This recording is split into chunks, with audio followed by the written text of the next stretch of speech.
everyone, greetings to all. Welcome to the class. This is the listening activity from Unit 1. Listening కాంపిటెన్సీలో ఒక మంచి story మీకు book back side ప్రతి యూనిట్కి ఒక story ఇచ్చారనమాట బేస్డ్ ఆన్ ద థీమ్. మన theme ఏంటి దీనికి? హ్యూమర్, అంటే హాస్యం అనేది మన థీమ్ కదా ఫస్ట్ యూనిట్కి. ఆ థీమ్ని బేస్ చేసుకొని వినడానికి, కేవలం వినడానికి, ఎంజాయ్ చేయడానికి, ఇందులోంచి గ్రాస్ప్ చేసుకోవడానికి ఒక స్టోరీ ఇస్తారనమాట ప్రతి యూనిట్కి. అది ఇది ఫస్ట్ యూనిట్కి ఇవ్వబడింది ఏంటంటే మాస్టర్ ఆఫ్ ద గేమ్, అంటే ఆ గేమ్లో, ఆటలో master. An old man who lived in a small street in the city of Mumbai had to put up. ఇది కూడా చూడండి, put up అనేది కూడా ఒక phrasal verb. Okay, put up with the nuisance of having boys play cricket outside his house at night. ఇక్కడ జాగ్రత్తగా చూడండి. Put up అంటే అక్కడ ఉండవలసి వచ్చింది, భరించవలసి వచ్చింది, ఇక వేరే మార్గం లేక చిక్కుకోవాల్సి వచ్చింది అని అర్థం. పుటప్ అంటే అక్కడ చిక్కుకుపోయాడు, ఇక వేరే మార్గం లేదు, భరించవలసి వచ్చింది, సహించవలసి వచ్చింది అని చెప్పడం అనమాట. చూడండి, an old man who lived in a small street, ఒక చిన్న వీధిలో, ఎక్కడ? In the city of Mumbai, ముంబైలో ఒక చిన్న వీధిలో నివసిస్తున్నాడు. అతను దేంతో సహించవలసి వచ్చింది? Put up with the nuisance of having boys play cricket out side his house at night. ప్రతిరోజు రాత్రి అతని ఇంటి ముందు కొంతమంది అబ్బాయిలు క్రికెట్ ఆడుతుంటే ఆ న్యూసెన్స్ ని భరించవలసి వచ్చింది, వేరే మార్గం లేదనమాట. One evening when the boys were particularly noisy, ఒకనొక సాయంత్రం పూట, ఎప్పుడు ఆ బాయ్స్ అందరూ పర్టికులర్లీ నాయిజీ, చాలా అల్లరి చేస్తున్నప్పుడు, అరిచి కేకలు పెడుతున్నప్పుడు, he went out to talk them, అప్పుడు బయటికి వెళ్ళి వాళ్ళతోటి మాట్లాడాడు. ఏమని అంటే, he told them that he would enjoy boys playing. ఏమన్నాడంటే, అబ్బాయిలు మీరు మాట్లాడుతుంటే, మీరు ఆడుతుంటే నాకు చాలా ఎంజాయ్ చేస్తున్నా, నాకు చాలా సంతోషం అనిపిస్తుంది. This is my favourite game, his favourite game. నా ఆట ఆడుతుంటే, నాకు ఇష్టమైన ఆట మీరు ఆడుతుంటే నాకు చాలా ఎంజాయ్ ఉంది, రోజు నేను ఎంజాయ్ చేస్తున్నాను అని చెప్పాడు. He said he would give them 25 each week from his pension.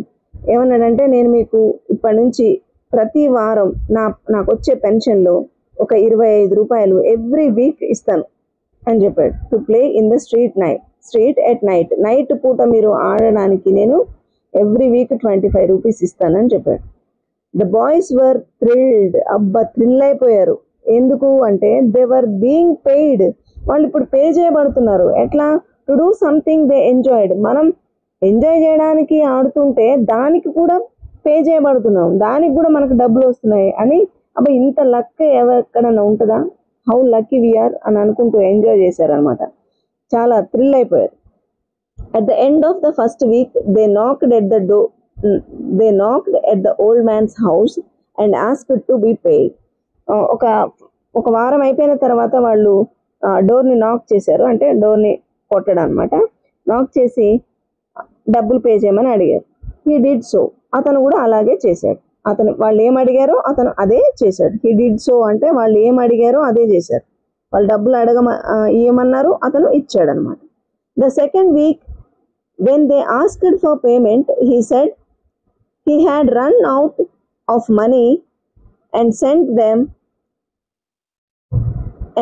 Them away with only 15 rupees. అతను చాలా హర్రీలో ఉన్నాను, చాలా అర్జెంటుగా పని ఉంది, నాకు వెళ్లాల్సి వస్తుందని ఇంకా హడావిడిలో ఉండి 15 రూపీస్ మాత్రమే ఇచ్చి పంపించేశాడు. Okay, next. The third week, the man said he had not yet received his pension and gave them only 10. Third week ఏం చేశాడంటే, నాకు ఈ నెల పెన్షన్ రాలేదు బాబు అని ఓన్లీ 10 రూపీసే ఇచ్చాడు.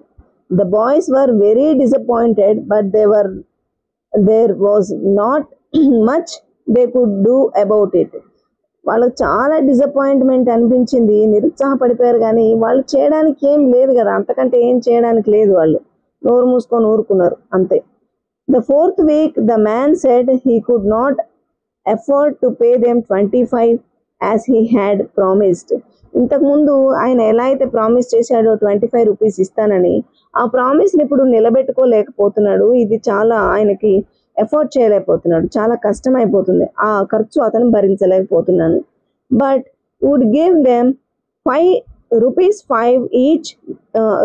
5 each week without fail. కానీ అంత భరించలేని 25 రూపీస్ అయితే ఇవ్వలేను, కానీ 5 రూపీస్ మాత్రం ప్రతి వారం ఖచ్చితంగా ఇస్తాను అని చెప్పాడు.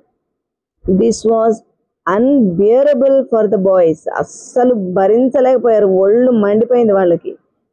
ఎంత కోపం వచ్చేసింది అనమాట. ఏమన్నారు? You expect us to play 7 days a week for a measly ₹5. They yelled అరిచారు అనమాట. ఏమనంటే, ఏమనుకుంటున్నావు నువ్వు? మేము వారం అంతా మొత్తం 7 days ఆడితే నువ్వు 5 రూపీస్ ఇస్తావా? ఈ 5 రూపీస్ కోసం మేము 7 రోజులు ఆడాలా నీ కోసం? గో టు బ్లేజెస్, పో తగలబడు, ఎక్కడన్నా సావు అన్నారు అనమాట. తిట్టారు అన్నట్టు. బ్లేజెస్ అంటే మంటలు అని అర్థము. అంటే మనం తిడతాం కదా, ఏ గంగలో నువ్వు దూకు, ఎక్కడో చావు అంటాం కదా, అట్లా ఇంగ్లీష్లో ఈ వర్డ్ వాడతారు, గో టు బ్లేజెస్ అని. They stormed away and never played on the street again. వాళ్ళు తుఫాన్లా అంటే అక్కడి నుంచి విసురుగా వెళ్ళిపోయారు కోపంగా. మళ్ళీ ఆ వీధిలోకి వాళ్ళు రానే లేదు, ఎప్పుడు నైట్ అక్కడ ఆడలేదన్నమాట. ఇప్పుడు ఈ ఆటలో ఆటగాడు ఎవరన్నట్టు కదా, మాస్టర్ ఆఫ్ ద ప్లే ఎవరు? ఈ ఓల్డ్ మ్యానే. వాళ్ళని మామూలుగా పొండి అంటే పోరు కదా, ఒక బ్రహ్మాండమైన ప్లాన్ వేసి అతను ఇంకెప్పుడు వాళ్ళు అక్కడికి రాకుండా ఆ న్యూసెన్స్ నుంచి తాను రక్షించుకున్నాడు అనమాట. Isn't it amazing? చాలా థ్రిల్లింగ్ ఉంది, నాకు చాలా నచ్చింది. Next let us go to the main lesson.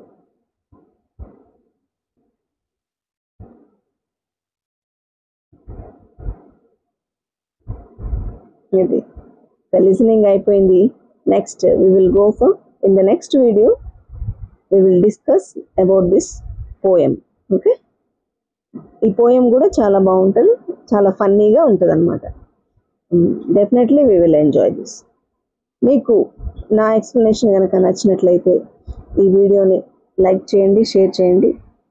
మీకు మరిన్ని వీడియోస్ కోసం ఈ ఛానల్కి సబ్స్క్రైబ్ చేయండి. Thank you for watching.